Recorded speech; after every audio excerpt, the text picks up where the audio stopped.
Le site internet lacléinternation.org. Site international. La Clé France.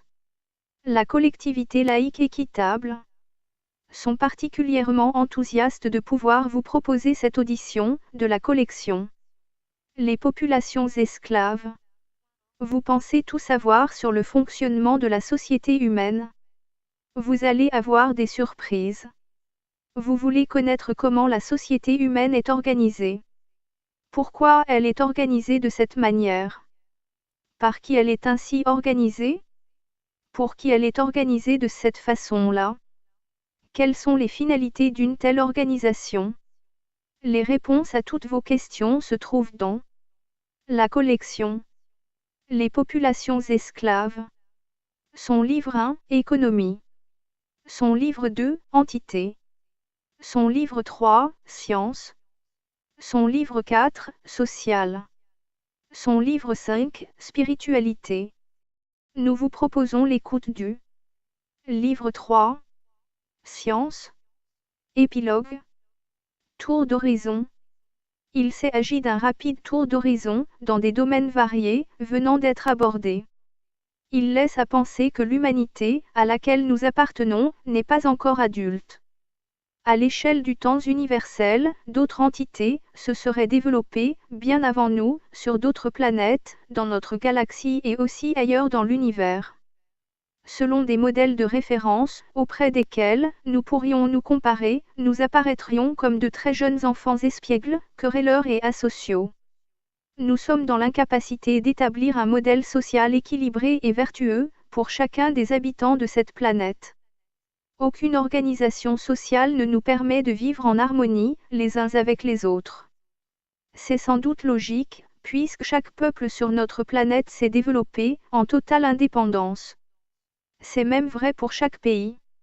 Une apparente réalité, de visiteurs multiples, provenant d'autres horizons galactiques, nous fait prendre conscience qu'il y aurait autant de différences entre ces espèces humanoïdes, ou pas, et nous, qu'il y en a entre nous et les sociétés des fourmis qui habitent notre planète.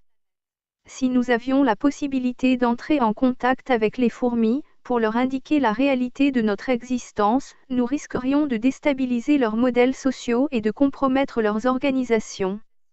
De la même façon, des civilisations extraterrestres risqueraient de déstabiliser notre modèle organisationnel, s'ils tentaient d'interférer avec nos stratégies sociales. Malgré les nombreux témoignages concernant une réalité de leur intrusion dans notre espace aérien et une quasi-certitude de leur implication à des niveaux militaires, leur discrétion reste essentielle et totale pour l'ensemble de la société humaine. La précarité des institutions qui régissent notre société humaine, particulièrement hétéroclite d'une part, les déficiences économiques fonctionnelles d'autre part, nous font entrevoir une incapacité totale, de la part de l'oligarchie dirigeante, à élever l'humanité à un niveau supérieur d'intelligence. Tout observateur extérieur, qui serait susceptible de contempler notre niveau évolutif, serait immédiatement conscient de notre incapacité à progresser vers une évolution mentale supérieure. Une unification globale de la société humaine terrestre serait vraisemblablement indispensable pour une éventuelle entrée dans le club, peut-être exceptionnel, des extraterrestres. Il apparaît peu probable que cela ne puisse être envisageable avant plusieurs siècles. Peut-être, l'oligarchie, qui est à l'origine des désordres occasionnés sur notre planète, envisage-t-elle de la quitter, en laissant l'ensemble des peuples à leur triste sort. Celui de l'anéantissement, à brève échéance, de la vie humaine, dans son acception organisationnelle actuelle. Selon toute vraisemblance, cette éventuelle opportunité se serait, peut-être déjà produite, après la chute du Troisième Reich. Cette oligarchie est obligatoirement consciente des dégâts irréversibles causés à notre planète. Est-ce que ça suffirait à expliquer leur apparent désarroi, en face d'une éventuelle menace d'un débarquement massif, d'entités venues d'ailleurs? Pour quel motif, des sociétés extraterrestres interviendraient-elles? Justement, à cause de la mauvaise orientation du devenir humain. Une évidente mise en œuvre, très récente, d'informations concernant la réalité des extraterrestres s'est organisée. Toutefois, le secteur militaire est toujours en opposition avec les autorités civiles. Son organisation du silence et du dénigrement des témoignages reste prépondérante. Pourtant, cette nouvelle possibilité de préparation progressive des opinions publiques passe par différents moyens. Les plus usités, consistant à présenter des fictions comme autant de possibles réalités. Tout y aurait été analysé. Depuis l'impact catastrophique sur des populations découvrant un débarquement massif d'objets venus d'ailleurs, sans y avoir été préparés, jusqu'à la possibilité de résister, mais comment, à une telle éventualité. La technologie supposée de ces voyageurs du cosmos ne nous paraît pas encore compréhensible. L'humain ne pourra survivre qu'à partir d'un autre modèle d'organisation de la société humaine, c'est une évidence. Celui qui prévaut actuellement est destiné à un échec inexorable. Cela n'a évidemment rien de dramatique, cela permettrait à l'humain de rebondir sur un modèle social plus global, plus sécuritaire, plus responsable et plus solidaire. Et puis, la vie se développe partout, dans l'univers, dès l'instant où les conditions favorables à son développement sont requises. L'avenir de l'espèce humaine, à l'échelle universelle, n'est qu'une probabilité de plus. La réalité de l'univers physique pourrait n'être, à son sujet aussi, qu'une construction spirituelle. Une théorie du code des chiffres, dans son élaboration fractale, semble régir cet univers, et cela, à tous les endroits de sa réalité, pour ce qu'il en serait de notre perception.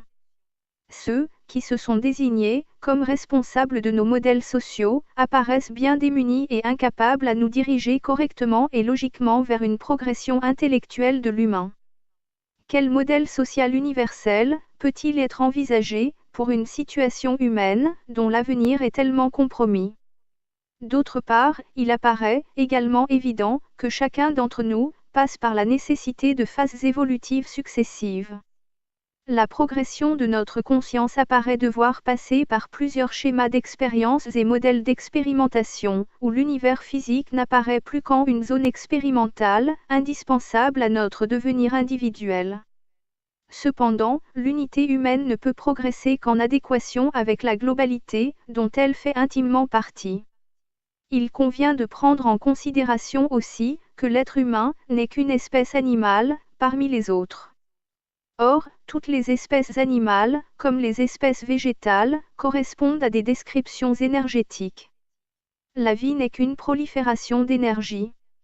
L'énergie, n'apparaissant elle-même qu'en modèle d'information. L'humain est donc un prédateur, dont la première nécessité est de se procurer de l'énergie pour pouvoir se maintenir en vie. Toutefois, puisqu'il représente lui-même une source d'énergie, il est également une proie, porteuse d'informations. Les nécessités, pour chaque personne, sont d'abord d'assurer la subsistance physiologique, puis sécuritaire. Parce qu'elle vit en groupe, il lui faut déterminer son niveau hiérarchique social précis. Elle se doit d'être digne de respect, mais aussi consciente de devoir respecter les autres strates de la société. C'est seulement, à partir de toutes ces considérations, que son autonomie personnelle pourra s'affirmer. Il ne faut, pourtant, jamais perdre de vue que tout n'est, ici, que précarité, y compris la vie. Ce qui apparaît préoccupant, dans ce schéma philosophique, c'est qu'on ne parvient pas à comprendre quelle est la source d'énergie, apparemment intarissable, qui permet l'émergence d'une vie sans fin. Chaque entité, que chaque être vivant représente, serait-elle simplement contrainte à une nécessité évolutive vers un objectif de globalité? S'il en est ainsi, le combat de chacun à la survie et à la longévité s'explique. Dans le cas contraire, quelle serait alors la raison d'un tel imbroglio? En résumé, le dernier regard est une exploration de la nature humaine et de son devenir. La description qui en est faite, de son organisation sociale, démontre l'incapacité totale de ses dirigeants à faire évoluer l'humain vers une intelligence supérieure. Les mêmes causes, toujours mises en œuvre, provoquent inexorablement les mêmes conséquences. Les oligarchies dirigeantes sont plus préoccupées d'asseoir leurs prérogatives et leurs privilèges et d'assouvir leurs instincts prétentieux et belliqueux. Elles se considèrent au-dessus des lois et des règles sociales qu'elles font, elles-mêmes érigées, tout en s'efforçant à ne pas les respecter. Leur cupidité intolérable emmène la société humaine vers un mur, qui précipitera tout l'ensemble vers un effondrement de la vie sur cette planète. L'explication, dans la réalité d'une prolifération de la vie, partout dans l'univers, nous fait prendre en considération que la précarité, concernant le futur de l'espèce humaine, est sans importance. La confrontation de l'humain, avec tous ces objets volants non identifiés, qui viendraient en visite, est plutôt porteuse d'espérance. La prolifération de tous ces visiteurs, particulièrement discrets, venus d'ailleurs, hors de notre système solaire, selon toute vraisemblance, nous permettra peut-être de comprendre quelle est la réalité de notre devenir. Toutefois, une remise à plat de notre organisation sociale, dans sa globalité, sera indispensable à un hypothétique sursis, dans la prolongation de l'existence de l'espèce humaine. L'auteur se présente en électron libre. Selon lui, aucune organisation, d'aucune sorte, ni philosophique ni religieuse, ni politique ni économique, n'est parvenue à le formater.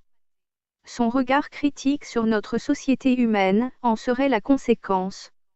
Après une scolarité difficile, il est parvenu ensuite à progresser, par nécessité économique, au sein de la hiérarchie sociale. Il se considère comme un lanceur d'alerte un peu particulier. Son discernement n'est pas de dénoncer, mais d'informer sur les dysfonctionnements dans l'organisation de l'espèce humaine. Son analyse, sur la précarité d'une continuité de l'existence de l'espèce humaine, n'est pas sa préoccupation. Cette espèce animale, lui apparaît beaucoup trop destructrice des autres espèces et de sa planète pour qu'il lui accorde un quelconque intérêt. Sa quête est celle de l'interrogation. Pourquoi cette espèce animale, sans intérêt à ses yeux, devrait-elle continuer à proliférer ? La conscience individuelle et collective, toujours selon lui, doit pouvoir s'élever, dans d'autres schémas organisationnels de la vie. Toute la collection. Les populations esclaves.